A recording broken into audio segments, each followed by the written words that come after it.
Assalamualaikum warahmatullahi wabarakatuh dan salam sejahtera. Ini adalah Teacher Yuhaida Yusof dari SMK Taman Desa Pandakan Johor Rawang, Selangor. Okey, pada video kali ini Teacher akan menerangkan tentang hasil kerajaan dan Teacher akan menggunakan buku teks iaitu bermula daripada muka surat 65 hingga 76 untuk membantu anda murid-murid memahami buku teks dan juga beberapa soalan yang kita akan bincang dalam tu, dan juga untuk membantu guru-guru untuk mengajar topik ini. So, teruskan menonton.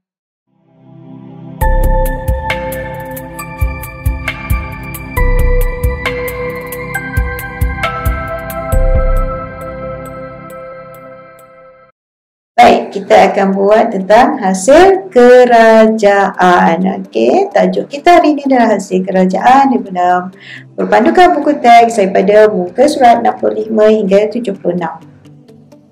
Okey, yang pertama, perkara pertama yang teacher nak bincangkan ialah dasar fiskal ekonomi dahulu, iaitu the overall picture supaya anda faham. Okey, alat dasar ekonomi ni adalah untuk menstabilkan ekonomi. Dan ada dua alat yang digunakan. Yang pertama adalah dasar fiskal yang dijalankan oleh kerajaan dan dasar kewangan oleh Bank Pusat. Ya, Bank Pusat juga adalah sebahagian daripada kerajaan, tetapi dasar kewangan ni memang dijalankan specifically oleh Bank Pusat. Okey, dasar fiskal dijalankan oleh kerajaan dalam belanjawan negara setiap tahun, dan dasar fiskal mempunyai dua alat, iaitu hasil kerajaan iaitu duit masuk dan perbelanjaan iaitu duit keluar. Dasar kewangan pula mempunyai 5 alat, iaitu nisbah rizab berkanun, nisbah rizab tunai, syarat sewa beli, surat jaminan kerajaan dan kadar faedah. Okey, untuk video kali ini teacher akan mengkhusus kepada dasar fiskal iaitu hasil kerajaan ataupun duit masuk. Okey, perbelanjaan kita akan cover dalam video seterusnya.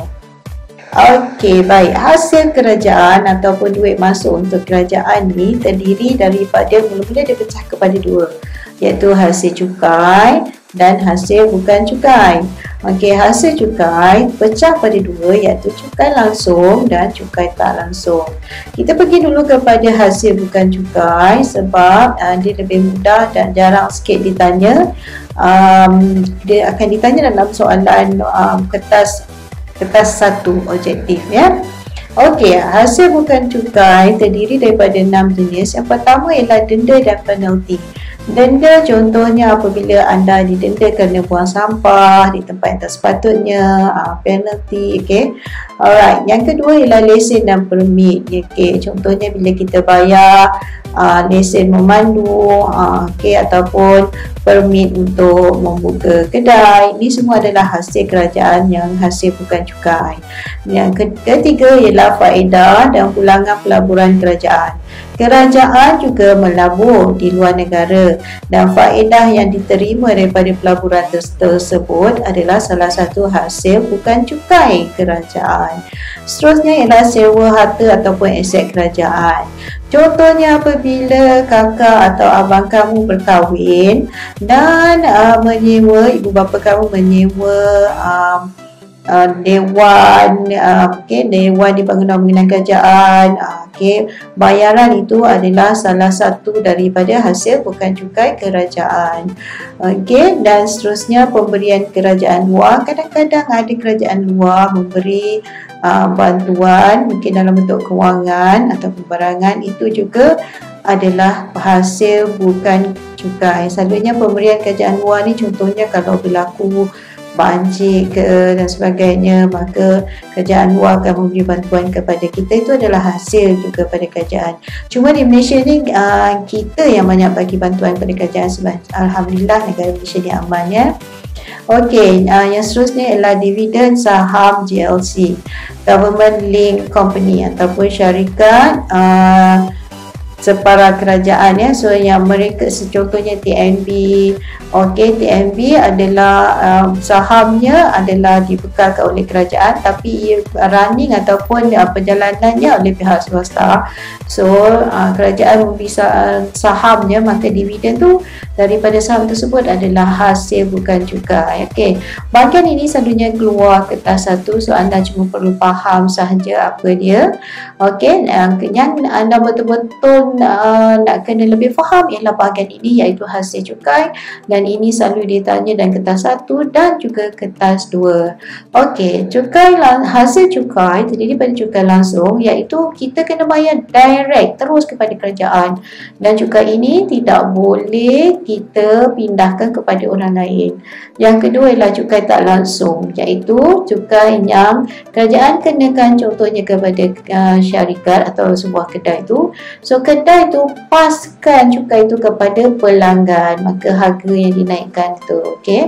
Harga dinaikkan itu ada dia kutip pada pelanggan, maka dia guna duit itu untuk bayar kepada kerajaan. Okey. Baik, cukai langsung terdiri daripada 5, cukai tak langsung 6. So anda ingat ni 5, 6. Okey, cukai langsung yang pertama ialah cukai pendapatan individu. Semua individu yang bekerja dan cukup jumlahnya, okey, pendapatan boleh cukai dia mencukupi, maka dia kena bayar cukai pendapatan kepada kerajaan.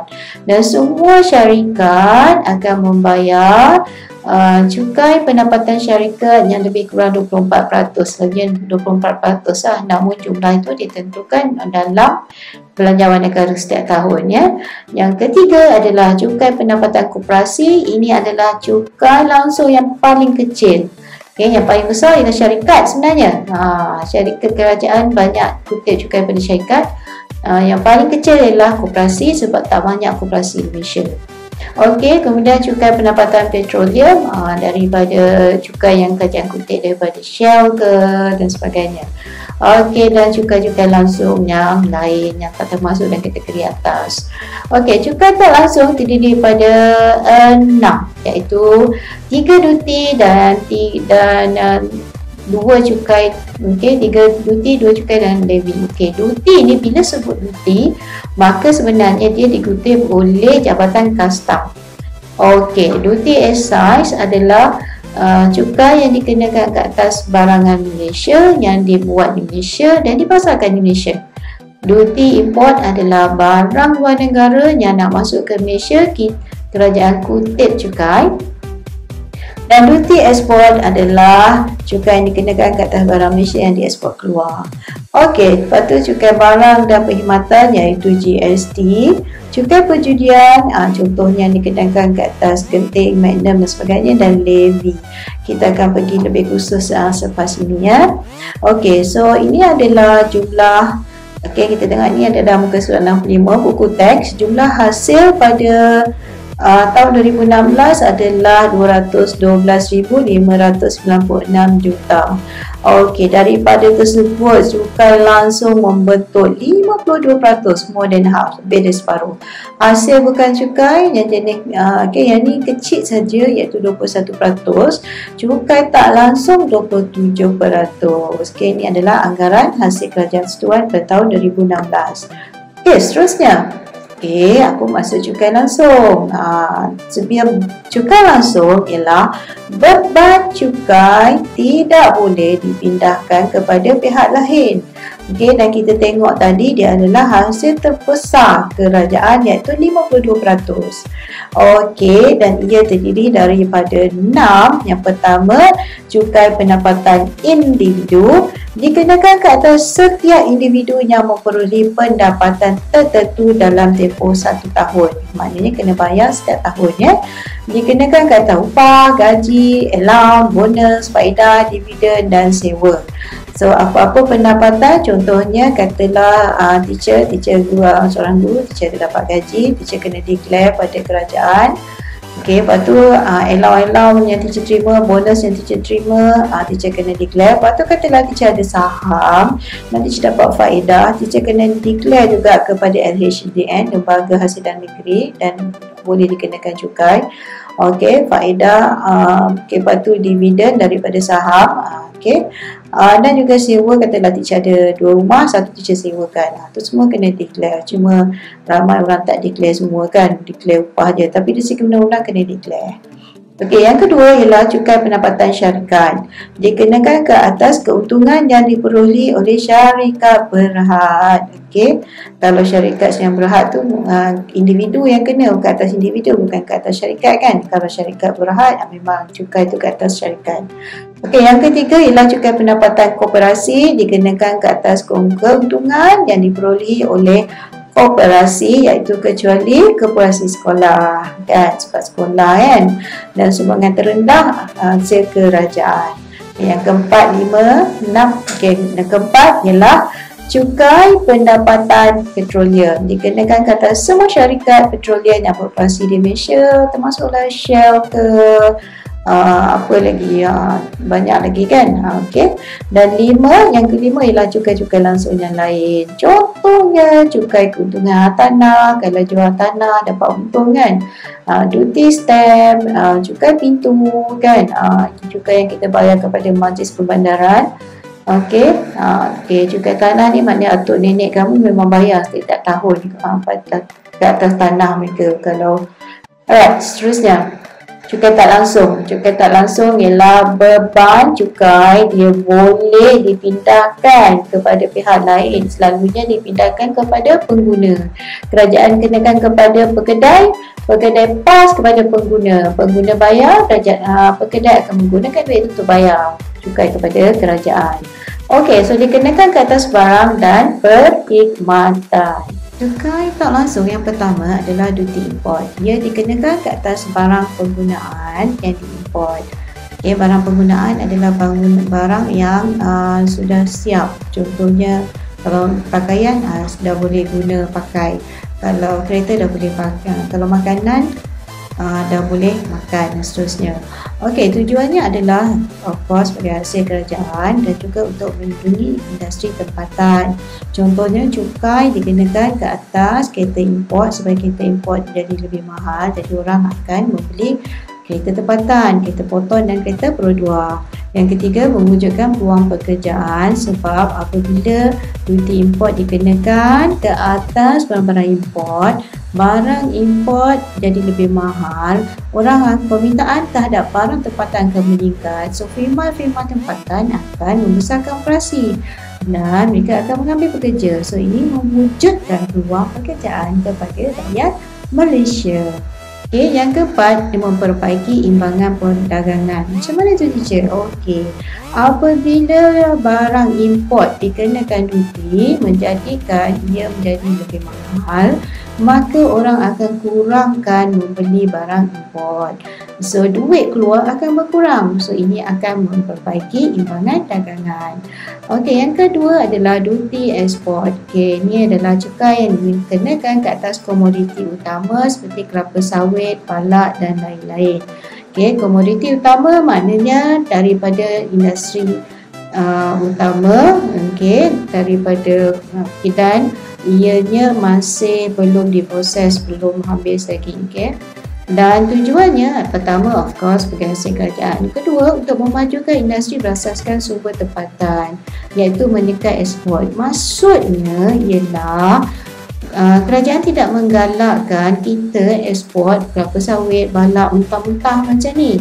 Okey, sebab tu dikenakan duty. So, apa maksudnya kerajaan nak kelapa sawit ni kita proses jadi sabun, jadi minyak wangi dan sebagainya. Balak ni diproses menjadi perabot. Kalau nak ekspor pun ekspor barang yang sudah siap. Barulah tak kena cukai yang tinggi. Okey. So, ini adalah cara kerajaan untuk memajukan industri berasaskan sumber tempatan. Barang yang dah siap kalau ekspor nilai dia tinggi, tapi kalau kita ekspor kelapa sawit, balak yang masih mentah nilai dia rendah, rugi kita ya. Okey, yang ketiga ialah duty excise. Dia dikenakan ke atas barang seperti rokok, tembakau, minuman keras dan kenderaan bermotor yang dikeluarkan di Malaysia. Okey, tujuan pertama of course hasil kerajaan, kedua untuk menyekat penggunaan rokok ni. Rokok dan minuman keras bahaya. Okey. Alright, seterusnya. Yang keempat ialah cukai barang dan perkhidmatan GST. Dia dikenakan ke atas penggunaan barang dan perkhidmatan. Okey, ni 6%. Okey, cukai ni sudah tidak ada sekarang, tapi ada dalam syllabus, so kita kena terangkan, teacher kena terangkan. Okey, yang kelima adalah cukai perjudian. Dikenakan ke atas firma perjudian lah. Contohnya apa? Keting Highland, Magnum dan lain-lain ya, nombor-nombor info tu. Okay, yang keenam adalah levy. Levy tu apa, teacher? Levy dikenakan ke atas majikan yang membawa masuk barang dan perkhidmatan ke Malaysia. Okay, levy ni sebenarnya untuk yang cukai dikenakan untuk membawa pekerja asing ke Malaysia. Contohnya bawa masuk pembantu rumah atau bawa masuk pekerja-pekerja untuk sektor pembinaan ataupun ladang-ladang. Setiap orang dikenakan. Dan selalunya majikan akan pass down kepada pekerja tu. So mereka macam contohnya bulan pertama tak dapat gaji sebab nak bayar levy. Itu yang dikatakan cukai tak langsung, diturunkan kepada orang ketiga. Okey, baik. Dan hasil bukan cukai tadi ada denda, penalti, lesen, permit, faedah dan pulangan pelaburan kerajaan, sewa, harta aset kerajaan, dividen royalty, pemberian kerajaan ataupun agensi luar negara, dividen saham dan GLC yang teacher dah terangkan di awal video tadi. Anda boleh tengok balik. Okey, so ini adalah soalan dalam buku teks muka surat 71. Okey, baik. Okey, so jadual di bawah menunjukkan hasil kajian setuan dari tahun 2013 hingga 2016. Okey, ada 3 soalan. A. Apakah jenis cukai yang menjadi sumber utama kerajaan? B. Senaraikan contoh hasil bukan cukai. Dan C. Terangkan arah aliran jumlah hasil kerajaan dari 2013 dan hingga 2016. Arah aliran ni adalah salah satu bentuk soalan yang keluar dalam kertas 2 bahagian struktur, iaitu bahagian A. Okey, kita tengok macam mana nak jawab soalan ni. Okey, yang pertama A. Apakah jenis cukai yang menjadi sumber utama hasil kerajaan? Kita tengok ni. Okey, so apa dia? Kita tengok ya. Cukai langsung, sebab kita tengok ni jawapan dia. Cukai tak langsung jawab 54,000. Kalau cukai langsung 120,523 juta. Kan? Cukai tak langsung kalau kita banding ni lebih besar. Cukai langsung lebih besar daripada tak langsung.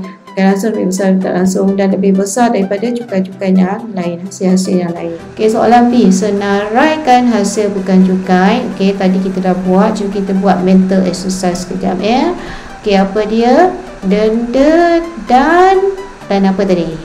Denda dan penalti.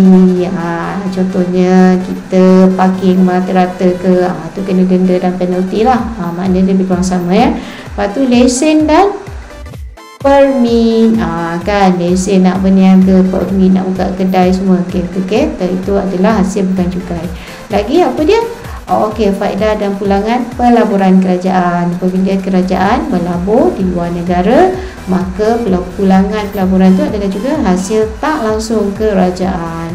Sewa harta ataupun aset kerajaan, macam teacher cakap tadi kan, abang kamu kahwin, sewa dewan orang ramai ke, sewa dewan bangunan kerajaan ke. So itu adalah hasil tak langsung kerajaan juga.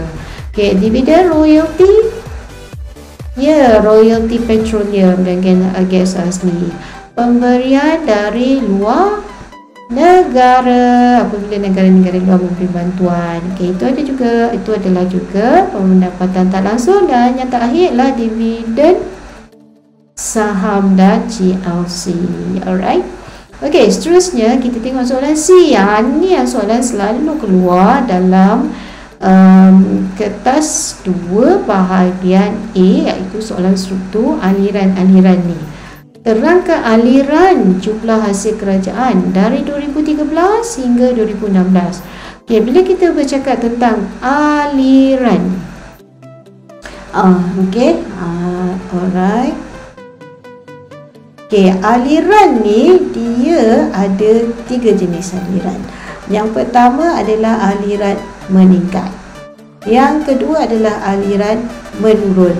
Yang ketiga adalah aliran kombinasi. Maksudnya mula meningkat lepas tu menurun, ataupun mula menurun lepas tu meningkat, ataupun meningkat menurun lepas tu meningkat balik. Kita tengoklah kombinasi kan. Okey, so pada 2014 jumlah hasil kerajaan macam mana berbanding 2013? Kita tengok hasil, jumlah hasil. 2014 220,626 juta. 2013 iaitu 2013 337 juta. So ni lebih rendah. So pada 2014 jumlah hasil kerajaan adalah dia meningkat daripada 2013 kepada 14, dia meningkat berbanding 2013. Tetapi jumlah kemudian dia kata antara 2013 hingga 16 kan. So ini ke sini meningkat. Tapi bila pergi ke sini menurun. Pergi ke sini turun lagi. So kena terang tu apa aliran tu. Tetapi jumlah hasil kerajaan semakin menurun dari 2014 sehingga 2016. Yang ni pun sebenarnya jawapan kurang lengkap. Anda sepatutnya kena tulis meningkat daripada 213,370 kepada 220,626. Tetapi jumlah hasil kerajaan menurun dari 2014 kepada 2016, iaitu dari 220,626 kepada 219,089 kepada 212,595 juta ringgit. Ni RM juta ringgit. Itu baru lengkap. Baik. Kita nak pergi kepada 1.13, iaitu kesan cukai progresif, regresif dan berkadar malang kata agihan pendapatan. Sebelum tu teacher nak bawa dua istilah ini, iaitu agihan pendapatan dan jurang pendapatan.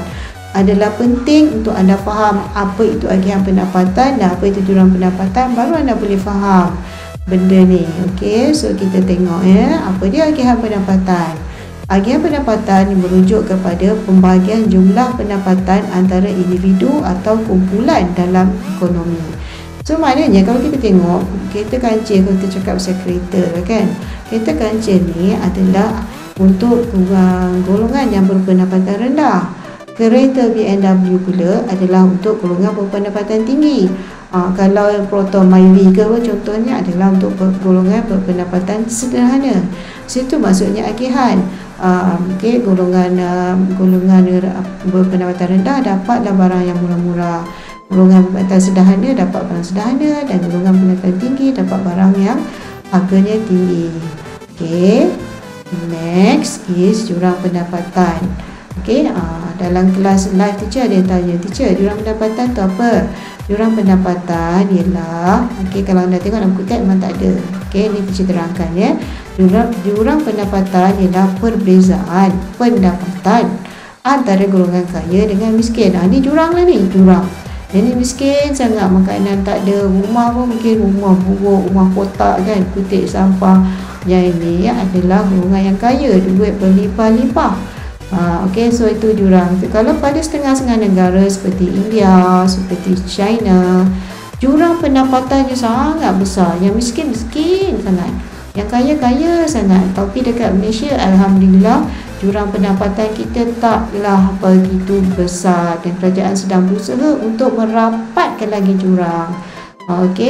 So macam kat negara kita ada gelandangan tapi tak ramai. Kalau dekat Indonesia pun ramai sangat gelandangan ya. India pun ramai. Sana jurang pendapatan mereka sangat besar. Di Malaysia jurang pendapatan adalah sederhana tapi perlu dikecilkan lagi. Baik. So ada 3 bentuk cukai pendapatan: cukai progresif, regresif dan berkadar malang. Cukai progresif ialah semakin tinggi pendapatan, semakin tinggi kadar cukai. Contohnya cukai pendapatan individu. Cukai regresif pula ialah beban cukai semakin besar apabila pendapatan berkurang, dan sebaliknya, contohnya GST. Dan cukai berkadar malang ialah kadar cukai yang sama bagi semua. Contohnya cukai pendapatan syarikat 24%. Teacher tak faham. Memanglah teacher faham. Teacher boleh merasai bila anda baca ni semua daripada buku teks. Bila anda baca ni anda tak faham. Teacher akan terangkan. Don't worry. Ini contoh cukai progresif.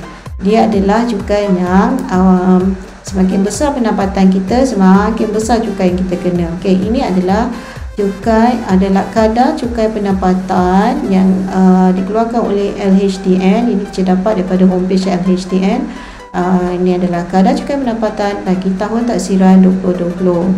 Okey, so banjaran pendapatan bercukai, contohnya katalah ini pendapatan tahunan tau. Ni memang kosong hingga 5,000. Okey, 5,000 pertama memang tak kenalah. Kalau gaji dia memang sikit, memang tak kenalah. Lepas tu antara 5,000 hingga 20,000. Okey, kalau ini pendapatan bercukai ni pendapatan bercukai maksudnya dah tolak dah semua pelepasan cukai. Kalau anak ramai tolak, kadang-kadang gaji tak banyak. Anak ramai tolak, tinggal 3,000 je. 3,000 ni memang tak lepas 5,000, memang tak perlu bayar cukai lah. Kan? Okey, tapi kalau dah lepas 5,000, kena bayar. Katalah dapat pendapatan dia 6,000. So 5,000 pertama kena kosong. Tapi 6,000 ada bagi 1,000 lagi kan? Yang bagi 1,000 tu kenalah 1%. Okey, ataupun kena 150 dan seterusnya. So kita tengok bahawa lagi besar pendapatan tu, kadar cukainya adalah semakin besar. Kan? Kalau 250,000 hingga 400,000 setahun, okey, yang ni dah kena 24.5% dah. Dah hampir suku dah gaji pendapatan kita kan. Okey, kita tengok seterusnya. Yang ni maksimum dia. Siapa yang sampai boleh dapat 2 juta ke atas setahun, dia dah kena 30%. Maknanya lebih kurang macam dalam 1 juta tu 30,000 tu kena, dalam 1 juta 300,000 tu kena bagi pada kerajaan cukai dia. Lebih kurang macam tu lah. Okey, so kita nampak bahawa cukai progresif ni tujuan dia adalah untuk kutip duit yang banyak daripada orang yang berpendapatan banyak, pendapatan besar, dan kemudian kerajaan guna ini untuk buat projek-projek pembangunan untuk membantu rakyat-rakyat yang susah kan. Jadi semua orang boleh dapat nikmat. Kalau orang kaya ni boleh pergi hospital swasta, kerajaan guna kecukai yang kerajaan kutip banyak daripada orang-orang yang berpendapatan besar ni buat hospital kerajaan. Bayar RM1 dah boleh masuk dah pusat kesihatan kan. Okey, so cara anda faham so ekonomi ni kalau baca buku teks saja memang susah sikit nak faham. Okey, baik, cukai regresif adalah beban cukai dia lebih besar apabila pendapatan berkurang. Contoh ni GST Sebagai contoh, bayangkan dua orang individu yang membeli RM300 barang keperluan harian setiap bulan dengan kadar GST 6%. Setiap individu dikenaki membayar cukai sebanyak RM18 ke atas pembelian barang, iaitu 6% daripada 300 tadi itu kan. Sekiranya individu A memperoleh pendapatan sebanyak RM5,000 sebulan, cukai yang dikenakan ke atasnya iaitu RM300 per RM5,000 baru 0.6% daripada pendapatan. So dia tak rasa sangat beban dia. Sebaliknya, individu B memperoleh pendapatan sebanyak RM1,500 sahaja sebulan, cukai yang dikenakan ke atasnya adalah RM300 per RM1,500 darab 100, tadi pun darab 100 sudah kita akan dapat 1.2%. Bandingkanlah 0.36% banding dengan 1.2%. Tentulah orang yang berpendapatan rendah ni akan terasa bebannya. Okey, so ini adalah cukai regresi ni, maksudnya beban cukai akan dirasai dengan lebih besar oleh orang yang berpendapatan rendah. Okey, so ini contoh dia. Okey, alright. Yang ketiga adalah berkadar malah. Malah ni maksudnya tetap. Okey, sebagai contoh, terdapat dua firma dengan modal berbayar RM3 juta Malaysia. Firma A memperoleh untung sebanyak RM70,000 Malaysia kerana produk yang mendapat sambutan hangat dalam pasaran. Sebaliknya, firma B hanya memperoleh RM8,000 kerana kurang aktif dalam perniagaan. Okay, ni nak cakap saiz mereka sama sebab modal berbayar ni sama, RM3 juta. Tapi yang ini dapat pendapatan sangat besar, yang ini pendapatan kecil. tapi tetap dikenakan 24% walaupun pendapatan ke tingkat pendapatan berbeza. So dia kata malah dapat sikit ke dapat banyak ke, dia tetap 24% ke atas syarikat. Okay, so itu 3 jenis cukai yang kita telah bincangkan. Okey, ini memang satu latihan minda daripada muka surat 75 buku teks tingkatan 5 ya.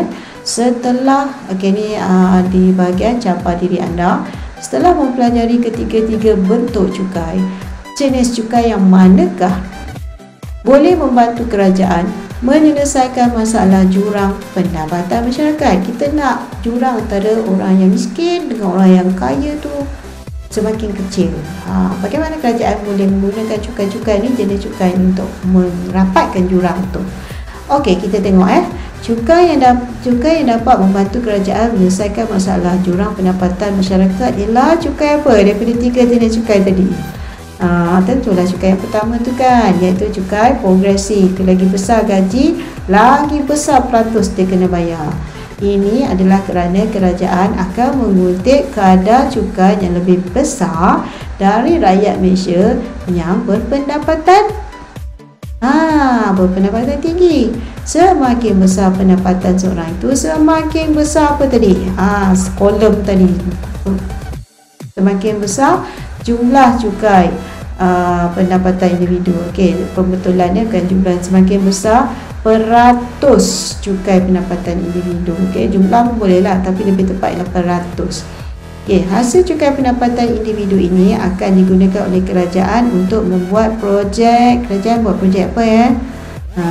Kerajaan buat projek pembangunan yang akan memanfaatkan siapa? Rakyat miskin ke? Kurang tepat. Memanfaatkan semua rakyat. Okey, semua orang boleh masuk hospital, awak kaya ke, awak miskin ke, semua ya. Sebagai contoh, pembinaan barang awam seperti hospital. Dengan adanya hospital kerajaan, rakyat yang berpendapatan siapa? Berpendapatan macam mana dapat masuk hospital? Ya, rakyat yang berpendapatan rendah, yang tak mampu guna perkhidmatan hospital swasta, yang menggunakan bayaran yang mahal, masih boleh menggunakan perkhidmatan hospital kerajaan dengan yang menggunakan bayaran apa? Okey, anda kata bayaran rendah kan, tapi perkataan yang paling bagus ialah minima. Sebab kalau kita pergi klinik, pusat-pusat kesihatan tu RM1 je. Okey, bayaran minima. Dengan ini, jurang pendapatan masyarakat akan dapat dikurangkan kerana golongan berpendapatan tinggi dan rendah akan sama-sama dapat menikmati perkhidmatan hospital. Cuma satu hospital swasta, satu hospital kerajaan.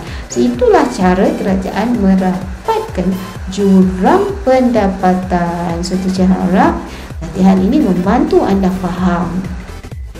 Okey, baik, ini adalah channel teacher Yuhaida. Okey, anda boleh cari teacher di Yuhaida BTP, type saja Yuhaida BTP, anda akan jumpa channel teacher. Dan tolong klik borang subscribe. Okey, teacher bagi ni untuk membantu anda faham. Dan sebagai teacher tak minta bayaran, cuma mohon anda subscribe sebagai tanda terima kasih. Dan supaya teacher bersemangat untuk mengeluarkan lebih banyak video untuk membantu anda semua. Semoga ianya diterima sebagai amal jariah teacher. Dan jangan lupa tekan loceng supaya apabila teacher upload video-video terbaru, anda akan dapat notifikasi. Dan teacher akan membuat siri-siri video yang menggunakan buku teks supaya murid lebih faham buku teks, dan cikgu-cikgu pun membantu guru-guru macam mana nak mengajar bahan-bahan dalam buku teks. Okey, itu sahaja daripada teacher. Assalamualaikum warahmatullahi wabarakatuh. Terima kasih semua.